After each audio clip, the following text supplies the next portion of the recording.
الحمد لله رب العالمين والصلاة والسلام على سيد الأنبياء والمرسلين وعلى كل الملائكة المقربين ونشهد أن لا إله إلا الله وحده لا شريك له وأشهد أن محمدا عبده ورسوله.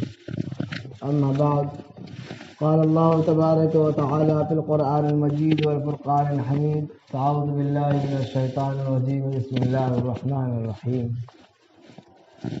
سبحان الذي أسرى بعبده ليلا من المسجد الحرام إلى المسجد الأقصى الذي باركنا حوله لنريه من آياتنا إنه هو السميع البصير. صدق الله العظيم.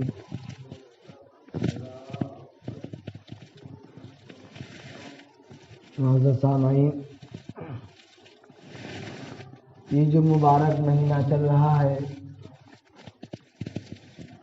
جس کو ہم اور آپ حضرات رجب المرجب کے نام سے جانتے ہیں، یہ بہت ہی عظیم اور بہت مبارک مہینہ ہے۔ اللہ کے نبی جناب محمد رسول اللہ صلی اللہ علیہ وسلم کی اس دنیا میں مبعوث ہونے سے پہلے عرب کے جاہل لوگ، وہ لوگ جو اللہ کے نافرمان تھے، اللہ کے علاوہ دوسروں کی پوجا کیا کرتے تھے، اللہ کے آگے دوسروں کو شریک کرتے تھے، ہر قسم کے گناہ ان کی زندگی میں سرزد ہوا کرتے تھے۔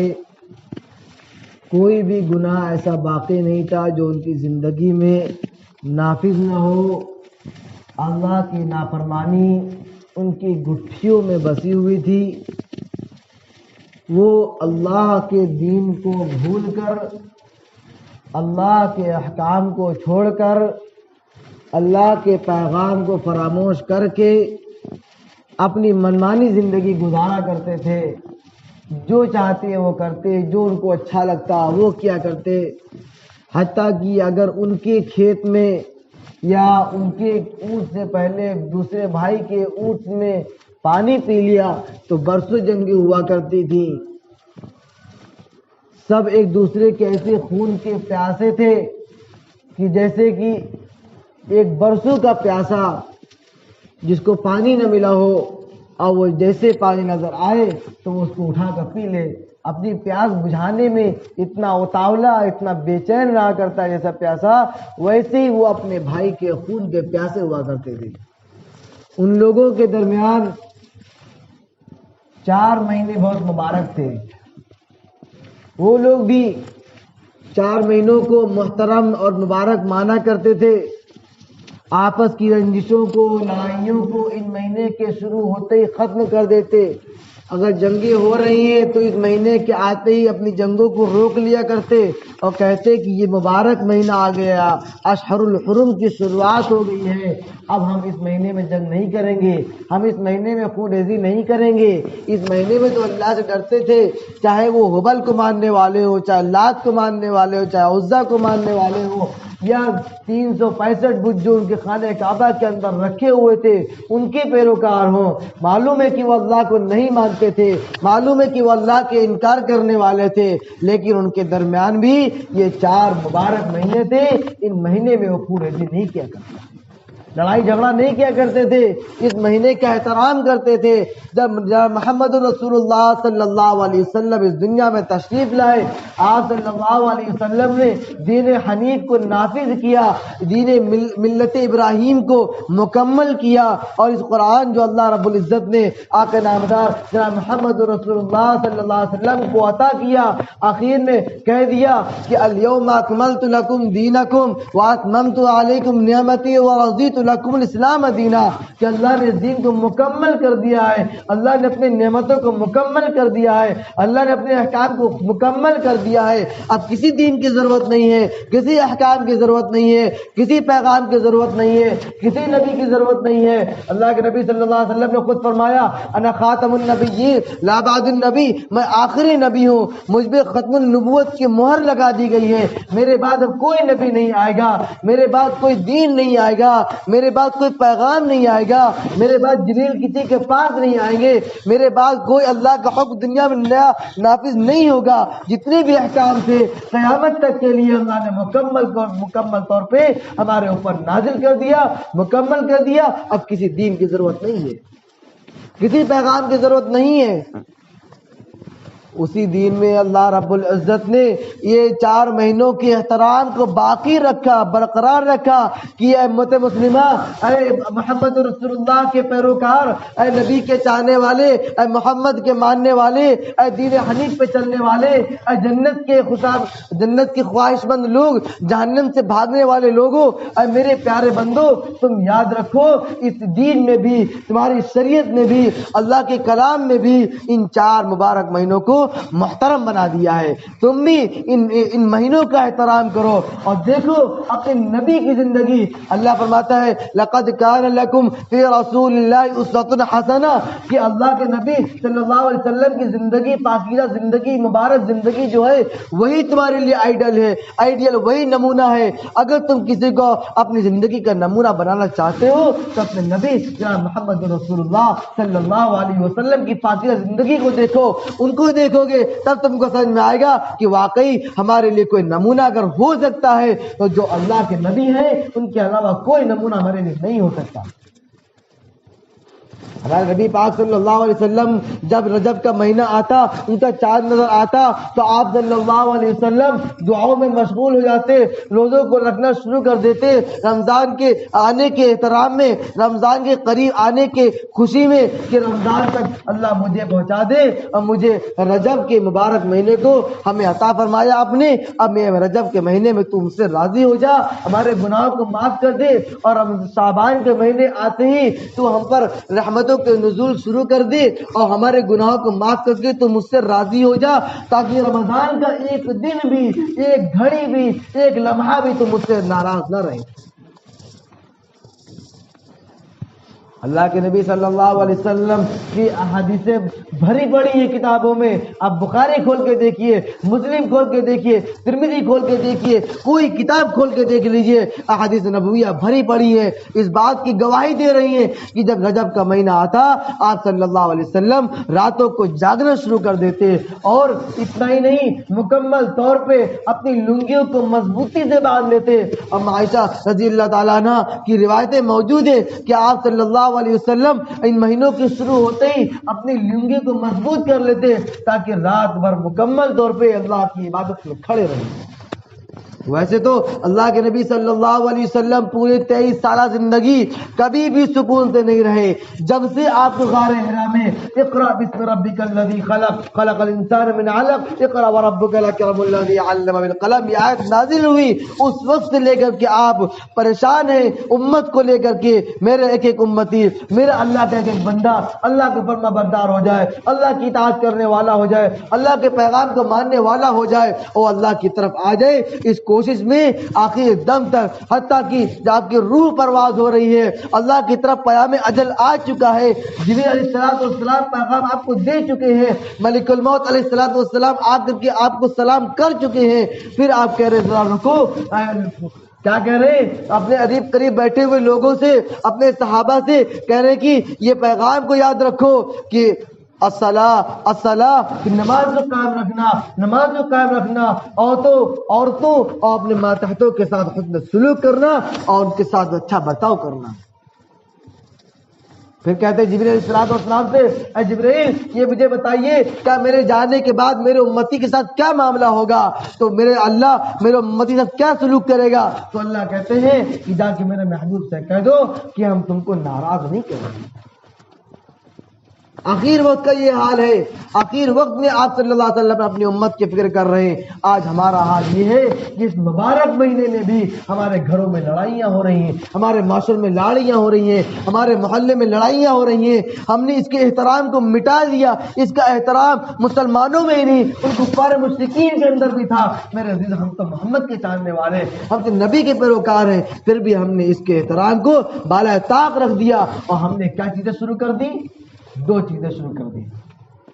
اس مہینے میں 2 رسمیں ہم نے شروع کر دی ہیں جو اللہ نے بدعت قرار دیا، جس کو اللہ نے گناہ قرار دیا، جس کا شریعت میں کوئی ثبوت نہیں، جس کا شریعت میں کوئی نشان نہیں. کیا ہے وہ؟ سب سے پہلے 22 رجب کو ہم نے کنڈا شروع کر دیا. ہمارے معاشرے میں ایسی تھی بدعات آ کے راسخ ہو گئی ہیں، ہم نے اس کو دین سمجھ لیا، ہماری زندگی میں دین کا طرح ہوا موجود ہے، جبکہ اس دین کا کوئی اس کا تعلق نہیں. میں آپ کو ایک مختصر تاریخ بتائیں کہ حضرت امیر معاویہ رضی اللہ تعالیٰ عنہ جیسے جلیل القدر صحابی یہ کون تھے؟ کیا آپ جانتے ہیں ان صحابی کے بارے میں؟ یہ کاتب الوحی تھے. جب اللہ کے پاس سے اللہ کے نبی صلی اللہ علیہ وسلم کے اوپر قرآن نازل ہوتا، آیت کریمہ اللہ کی طرف سے جبریل علیہ السلام اللہ کے نبی کے پاس لے کر کے آتے تو اللہ کے نبی چند صحابہ میں سے بلاتے، ان میں سے ایک یہ بھی تھے جو امیر معاویہ رضی اللہ تعالیٰ عنہ تھے. ان کو بلا کر کے کہتے اے معاویہ لکھو آج یہ آیت نازل ہوئی، لکھو آج یہ آیت نازل ہوئی.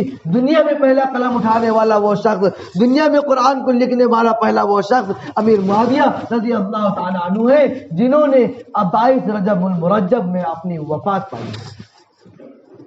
شہادت نہیں ہوئی، ان کو وفات پائی ہے، وفات پائی ہے تو دنیا سے رخصت ہوئے ہیں. اس کے خوشی میں لوگ اسلام کے دشمن، اسلام کے خلاف چلنے والے، اسلام کو نہ ماننے والے، اس امیر معاویہ رضی اللہ تعالیٰ عنہ سے دشمنی کرنے والے، ان سے دشمنی کرنے والے اس مہینے میں اس تاریخ کو خوشیاں مناتے ہیں، راتوں میں کنڈے بناتے ہیں، کنڈوں کو ٹکیا بنا کر کے فوت کرتے ہیں، اس کو جو اپنے محلے میں اپنے رشتہ داروں میں بانٹتے ہیں، آپس میں کھاتے ہیں، عید کی طرح اس کی خوشی مناتے ہیں. کیا میرے عزیزو ایسے مسلمان کے لیے یہ شوبہ دیتا ہے جو اللہ کا ماننے والا، نبی کا ماننے والا، اللہ کے پیغام کو ماننے والا، قرآن کو ماننے والا، ایک اللہ کی عبادت کرنے والا؟ کیا اللہ کے نبی صلی اللہ علیہ وسلم کے صحابہ جنہوں نے اپنی زندگی کو اپنے نبی جناب محمد رسول اللہ پر صرف کر دیا، اپنے گھر بار کو چھوڑ دیا، اپنے مال و جائیداد کو چھوڑ دیا، ان کی قربانیوں کی وجہ سے آج ہم تک دین پہنچا، ہم تک قرآن پہنچا،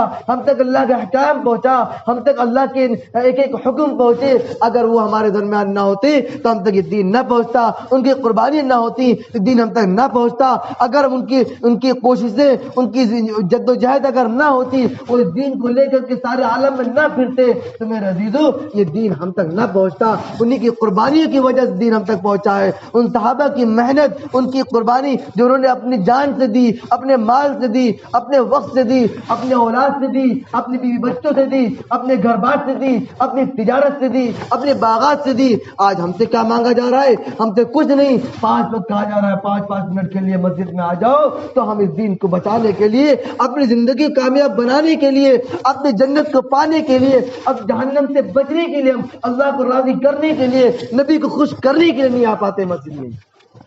ان صحابہ سے دشمنی کر کے ہم ان رسومات کو اپنے گھروں میں نافذ کیے ہوئے ہیں. کیا ہے نہیں ایسا؟ میرا عزیزو یہ سوچنے کا مقام ہے. اور اس کے بعد دوسرا مرحلہ آتا ہے وہ اس دن کا 27 رجب المرجب کو جو ہمارے یہاں مشہور ہے، بہت مشہور ہے کہ اللہ کے نبی صلی اللہ علیہ وسلم کو معراج ہوئی. آج صلی اللہ علیہ وسلم کو معراج تب بلایا گیا. میرا عزیزو اس معراج کا واقعہ واقعی اللہ کے نبی صلی اللہ علیہ وسلم کی بہت پرمسرت، بہت خوشی کا موقع تھا جب آپ صلی اللہ علیہ وسلم کو اللہ نے عرش معلیٰ پر بلا لیا. میرے عزیزو یاد کیجئے اس وقت کو جب آپ صلی اللہ علیہ وسلم کو بلایا گیا تھا، اس وقت آپ کتنا غموں سے چور تھے. آپ صلی اللہ علیہ وسلم مکہ المکرمہ میں اپنے دین کی تبلیغ کرتے کرتے تھک گئے، حتیٰ کہ آپ کو شیبہ ابی طالب کے اندر آپ کے خاندان کے ساتھ، تمام مسلمانوں کے ساتھ، صحابہ کرام کے ساتھ، ابو طالب آپ کے چچا کے ساتھ اس گھاٹی کے اندر قید کر دیا گیا اور ایک چسپا کر دیا گیا خانہ کعبہ کے اندر کہ اب کوئی شخص ان لوگوں سے کوئی لین دین نہیں کرے گا، آپ سے کوئی معاملہ نہیں کرے گا، آپ سے کوئی ملاقات نہیں کرے گا، آپ کے یہاں کوئی شادی نہیں کرے گا، آپ سے کوئی رشتہ نہیں رکھے گا، آپ سے کوئی سامان فروخت نہیں کرے گا، آپ سے کوئی سودا نہیں کرے گا. اگر کوئی ایسا کرے گا تو وہ مجرم ٹھہرے گا, اس کو سزا دی جائے گی. میرے عزیزوں, اس خطرناک ماحول میں آپ صلی اللہ علیہ وسلم نے ایک طویل مدت کو گزارا. حتیٰ کہ صحابہ کرام پر کی روایتیں موجود ہیں کہ آپ نے ببول کے کانٹوں کو چبا کر کے اپنے پیٹوں کو بھرا ہے, پتوں کو چبا چبا کر اپنے پیٹوں کو بھرا ہے. بچے بلک بلک کے رویا کرتے تھے. جانے کتنی جانیں بحق ہو گئی اس گھاٹی کے اندر اس دین کو بچانے کے لیے, لیکن کسی نے بھی اس دین کو نہیں چھوڑا. ان صحابہ کرام پہ قربان جانیے کہ ان کی ایک ایک وقت پہ ہر لمحہ ان کی زبان سے یہ نکلتا اشہد ان لا الہ الا اللہ واشہد ان محمد عبدہ ورسولہ, کہ اللہ ہی میرے محبوب, میری چاہنے والے, میری پیروکار ہیں, مجھے پالتے اللہ ہیں, اسی نے مجھے دین دیا, اسی نے میرے نبی کو بھیجا. یہی سیدھا اور ہدایت کا راستہ ہے, اس کے علاوہ کوئی راستہ نہیں. انہوں نے اس راستے کو نہیں چھوڑا. اس کے بعد دوسرا مرحلہ آتا ہے, آپ گھاٹی سے باہر آئے. آپ کے بعد ابو طالب, آپ کے جو چچا تھے اور محبوب تجا, جن کی شفقت سایہ آپ پرورش پا کر کے اتنے بڑے ہوئے, آپ کے اوپر کوئی دشمن نگاہ اٹھا کر دیکھ نہیں سکتا تھا, ان کا بھی انتقال ہو جاتا ہے. ابھی ایک غم دور نہیں ہوتا ہے کہ دوسرا غم آپ کے اوپر لاحق ہو جاتا ہے. 6 مہینہ گزرنے کے بعد آپ کی بیوی حضرت خدیجہ رضی اللہ تعالی عنہ, جو آپ کی پہلی زوجہ محترمہ ہے, جنہوں نے غار حرا کے آنے کے بعد سب سے پہلے سہارا بنی, آپ کو کہا کہ اللہ کے نبی, آپ تو غریبوں کے مسیحا, آپ تو یتیموں کے مسیحا, آپ تو بیواؤں کے مسیحا ہیں, آپ کو کیسے اللہ ضائع کر سکتا ہے, اللہ آپ کو کیسے نقصان پہنچاتا ہے. آپ بالکل پریشان مت ہوں. وہ بیوی کا بھی وقت آ گیا, وہ بھی اس دنیا سے رخصت ہو گئی. ایسے غم کے بعد آپ مکے میں دعوت دینے سے بالکل عاجز ہو گئے, بالکل پریشان ہو گئے. مکے کی زندگی آپ کے لیے جہنم کی گھاٹی سے بن گئی تھی. مکے میں آپ ظلم و ستم کے پہاڑ توڑے جا رہے تھے. آپ مکے سے مایوس ہو کر کے نکل جاتے ہیں طائف کی طرف, طائف کی بستی میں جاتے ہیں, وہاں اللہ کے پیغام کو پہنچاتے ہیں, اللہ کے بندوں کو اللہ کی باتوں کو بتاتے ہیں. تو وہاں مکے میں اتنے برے حالات کے بعد بھی اس سے پورا سلوک ہو جاتا ہے. مکے کے بعد طائف کے علاقے میں اللہ کے نبی صلی اللہ علیہ وسلم دعوت کو دے رہے, بڑے سرداروں کو بلا رہے, تو بات کو سننے کے لیے تیار نہیں, اور کہتے ہیں ان لونڈوں جگہوں سے, ان لڑکوں سے کہتے ہیں جاؤ محمد کو گھاٹی سے باہر نکال دو, طائف کے باہر دھکیل دو, ان کو گالیاں دو, ان کو پتھر مارو, ان کو طرح طرح کی تکلیف دے کر کے چھوڑنا مت, حتیٰ کہ وہ اس طائف کے علاقے کو چھوڑ کے چلے جائے. آپ پر پتھروں کی ایسی بارش ہوتی ہے کہ آپ کے نالین مبارک خون سے تر ہو جاتے ہیں.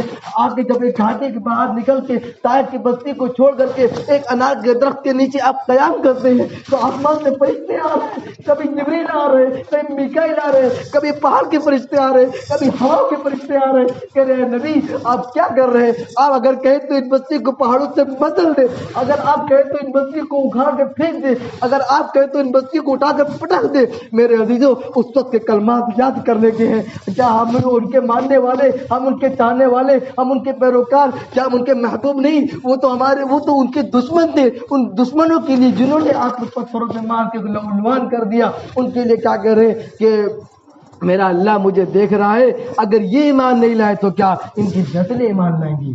انہی کی نسل میں محمد ابن قاسم رحمۃ اللہ علیہ, انہی کی نسل میں محمد ابن قاسم رحمۃ اللہ علیہ ہندوستان میں آئے اور ہندوستان میں پرچم لہرا دیا, اسلام کے پیغام کو سارے ہندوستان نے پہنچا دیا. انہی کی نسل میں حضور کی دعاؤں کا نتیجہ ہے کہ آج ہم مسلمان بیٹھے ہیں, ان کے محبت کا نتیجہ ہے کہ ہم آج مسلمان بیٹھے ہیں. ہم اللہ کے ماننے والے ہیں, نبی کے چاہنے والے ہیں. ہماری محبت صرف 2 بھاگوں میں بٹ گئی ہے. ہم نے عملی زندگی محبت, نبی سے محبت کا انکار کر دیا ہے. ہم نے دل میں زبانی محبت کا دعویٰ کرنے والے رہ گئے ہیں. ہماری زندگی, ہمارے نماز, ہمارا روزہ, ہمارے گھر کے معاملات, ہمارے اخلاق سب نبی کی زندگی بالکل خلاف ہو چکے ہیں. ہم نے نبی کی دین کو چھوڑ دیا ہے. ہماری زندگی میں ایک وقت کی بتا دیجئے, ایک وقت کی زندگی بتا دیجئے, ہماری شادی, ہمارا بیاہ, ہماری نماز, ہماری تمام رسومات, ہمارے تمام معاملات, ہماری تجارت, ہماری دکانیں, ہمارے اخلاق سارے نبی کے خلاف ہو چکے ہیں. صرف ہم کہتے ہیں نبی سے محبت کرنے والے والے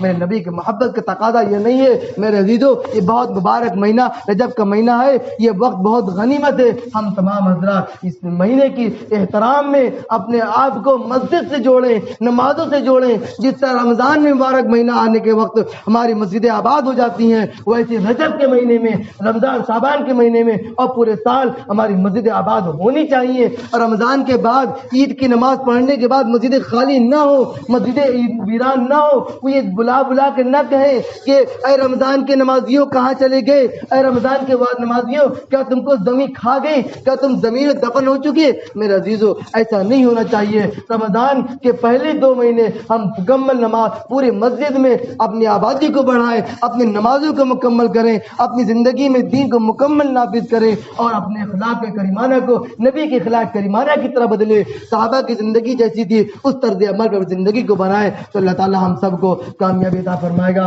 اللہ تعالی ہم سب کو کہنے سننے عمل کی توفیق عطا فرمائے. وآخر دعوانا ان الحمد للہ رب العالمین.